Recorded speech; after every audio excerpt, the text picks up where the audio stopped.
Hey, this is Todd. I'm out in the park today. It's warm. And I thought I would take that chance to just get outside to film a little bit.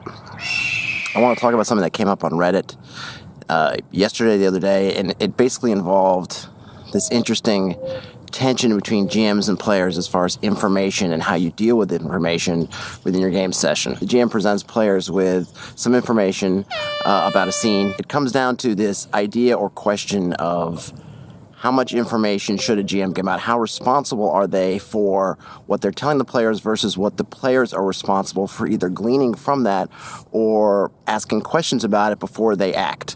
And it kind of comes down to this question of the player cleverness versus their character or their character class and that character class knowledge. So one example from this came about the GM had described them moving through a forest and seeing all these traces of gigantic monster bears. They get to the cave where they think these bears are, and they kind of cook up a bit of a cockamamie scheme about oil to lighting the cave entrance on fire, but in order to do that, they don't have any oil, so the ranger of the group decides, well, I'm going to go ahead and try to make oil from these deer carcasses or some other kind of meat that I have. I'm going to render down this oil right in front of the cave, and of course, the bears rush out of the cave sometime during this process, and the ranger ends up dying. And the complaint was that this was unfair because the GM had not told the ranger, hey, this is a bad idea. You know enough about bears or about animals in general to know that if you're going to bring raw meat and start cooking it and rendering oil, that's probably going to attract the animals. My angle, which was the dissenting one, the minority one, was that, look, this is the player's responsibility.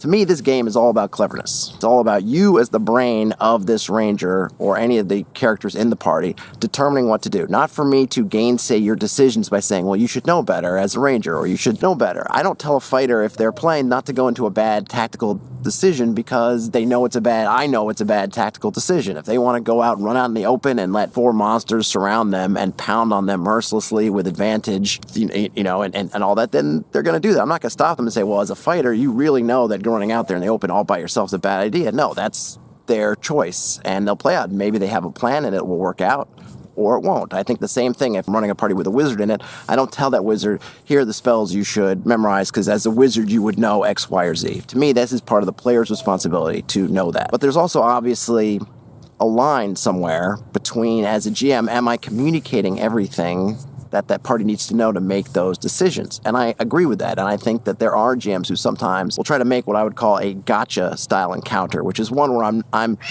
either deliberately twisting or withholding or doing everything that I can so that I can catch you by surprise. And that might be something where a carriage rolls up and it has this livery on it, and the party thinks that this is the livery of this merchant they've been trying to see, or they've been waiting for, so they run up to this coach to talk to them.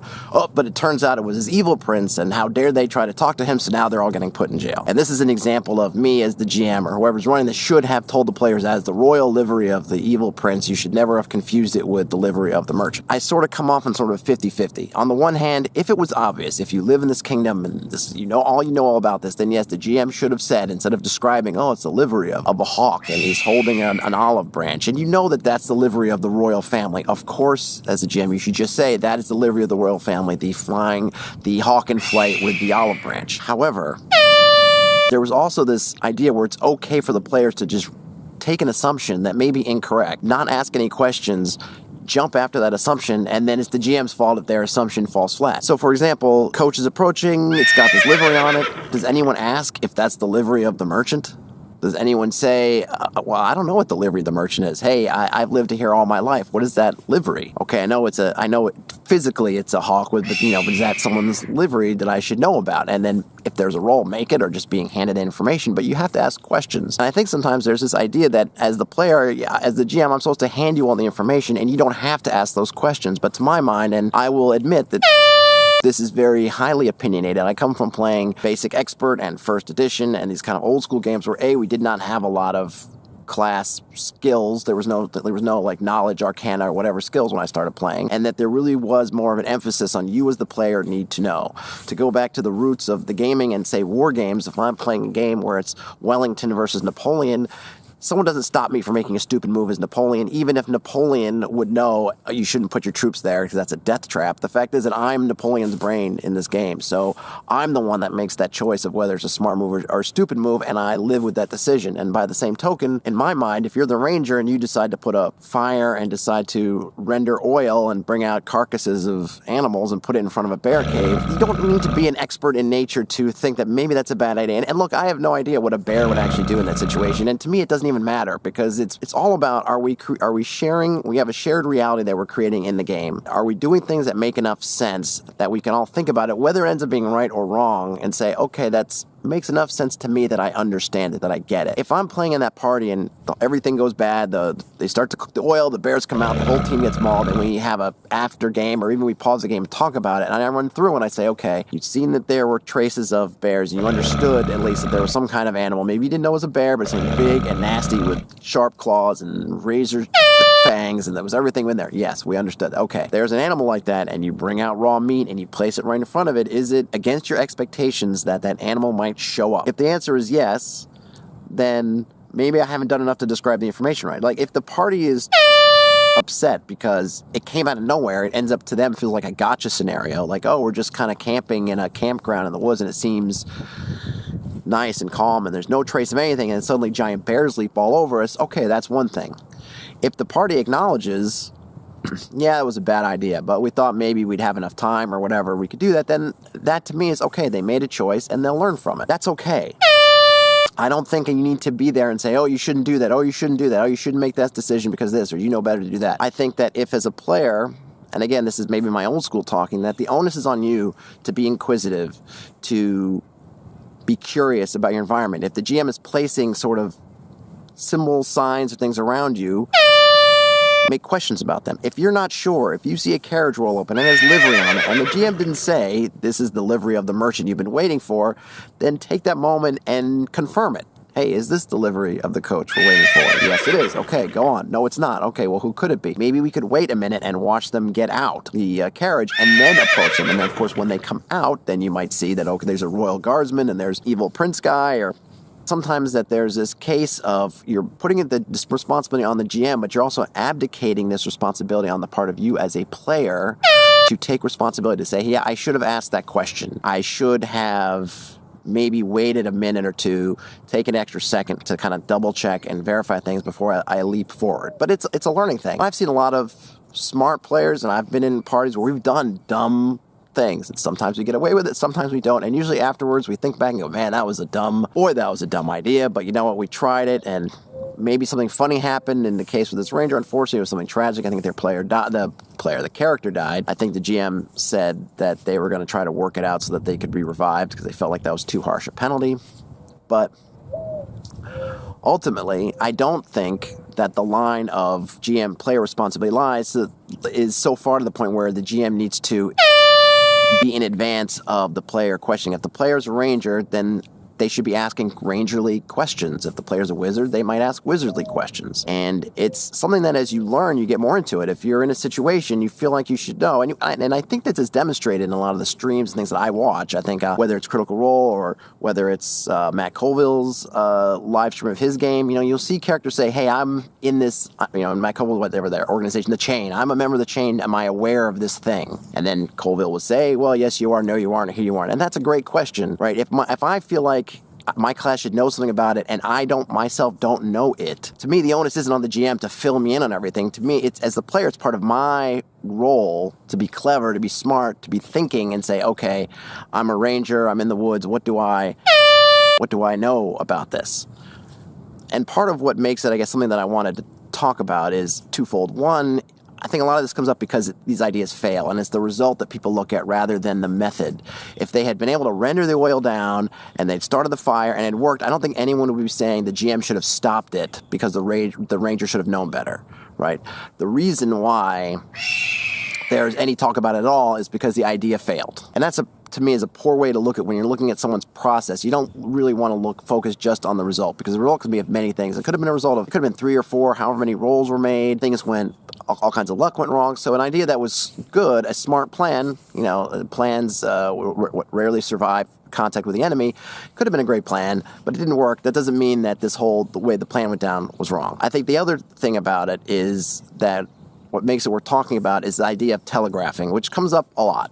And I think it's something that, when I read the example with the bears, it felt like to me that the GM had done a fair amount of telegraphing. But they don't always. And that comes back to kind of that gotcha situation, which is that if players are moving into an environment and there is this risk or this hazard there should be information about that.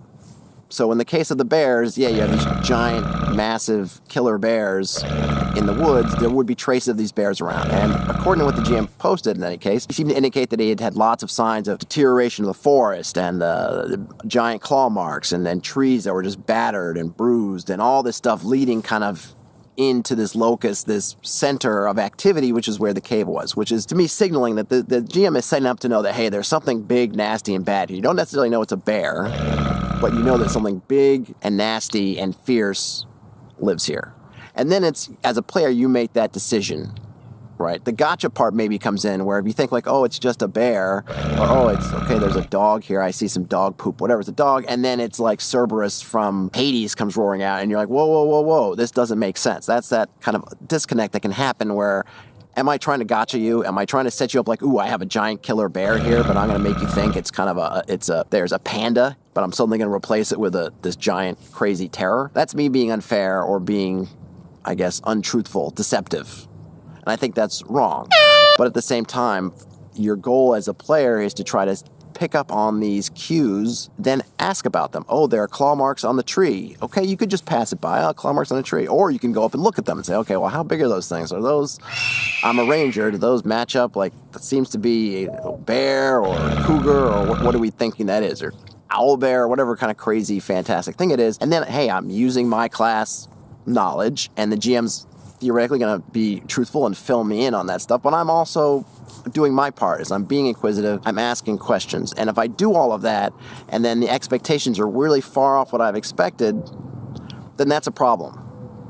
Then that's the reality that we as players are living in and the reality that the GM is living in aren't connecting. They're not close enough. We're not matching up. And that is a real problem. And often that can be because the GM isn't necessarily doing the best job at communicating the scope of something, or they're trying, because they want that gotcha moment, they're trying to deliberately hide something. So, for example, in the case of the evil prince, we go up to this carriage and, guards have us because it's the evil prince and now we're taken away. I would ask questions about that situation. So if it's a merchant coming, they're probably not going to have a bunch of guards around. Were there guards around the royal carriage? I would assume, if I'm playing in kind of a medieval fantasy society, that if a crown prince is rolling in, he's going to be surrounded, crawling with guards. I'm not going to be able to just walk up to the carriage door. Right? Was that fair? Was the fact that they're able to just grab me, there's no initiative, I have no perception checks, whatever, they just kind of yank on me and suddenly I'm in irons. It seems a little bit too fast. And I think if you're a player and you're looking at, have I been kind of gotcha'd, those are the clues where I feel like the GM in those situations sort of jumps ahead or skips checks or kind of rolls through them of, oh, I thought you were so busy with the oil that the bears didn't need to make stealth checks. And none of the party made their perception checks even though they were alerted. And so all this stuff kind of happens. That to me is when they're kind of steamrolling you into this situation that they want. That is a cue that, hey, maybe it's not about us so much as this was something that the GM was kind of pushing. But the other side of that is, do my due diligence. As a player, you have to do your due diligence. Hey, is that the insignia that I think it is? Yes, it is. No, it's not. Hey, if this is the merchant, why are all these royal guards around? If it's a merchant, why are there 3 carriages? Whatever it is. Why is all this stuff happening? Why are people getting down and bowing and they're rolling out a red carpet for this merchant? If that's kind of happening and I'm just leaping at it anyway, then as a player, I've made poor assumptions. And then maybe I can just be upset.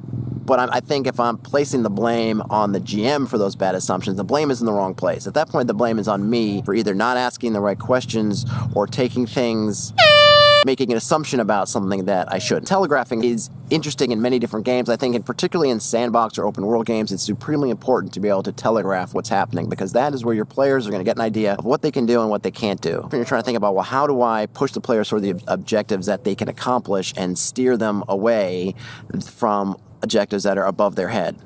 And a big way you do that is through telegraphing. What you're going to do in telegraphing is if there's a ancient red dragon over there and it's certainly beyond your player's capacity to handle, you need to make them aware of that. You need to show them. And you may not want to show the ancient red dragon flying around, but then you want to say, okay, what kind of things are going to be within a couple of miles of an ancient red dragon? It's probably not going to be livestock. It's probably maybe going to be fire blasted. Maybe there'll be kobolds. Maybe there'll be totems, other traces. You want to lay all this stuff out that they can see. And then if they still see all this stuff and they decide to go forth, then that's them making a choice. If all they see is little kids playing in a playground and everything seems fine, then suddenly there's an ancient red dragon, then you've gotcha them. So it's an interesting topic. But I also want to reiterate that it's a topic that's going to be probably divisive, potentially along the lines of people who are kind of old school gamers like me and look at most things as leaning on the player skill part of it, the player cleverness part, as opposed to if you're looking at it as a story or kind of collaborative storytelling aspect, that that part of the story is knowing this stuff as opposed to discovering it. That are things that are become GM responsibilities. But it's an interesting question, and I thought I would do a quick video outside because it's nice to chat about it a bit. I'm sorry if it's a little bit rambling, but I feel like there's this one kind of question with these situations of what a character should know versus what the player should figure out, which the GM could tell you. They kind of cover several different interlocking topics. I wanted to try to hit on all of them and hit on them fairly fast, but that's the video. Please feel free to comment. Let me know how wrong you think I am, or if you happen to agree, or where your stand is on sort of who's responsible, where you feel like the dividing line lies between what stuff should be GM expressed and what stuff should be player-driven revelations. I'll be interested to read the comments, and I'll talk to you later.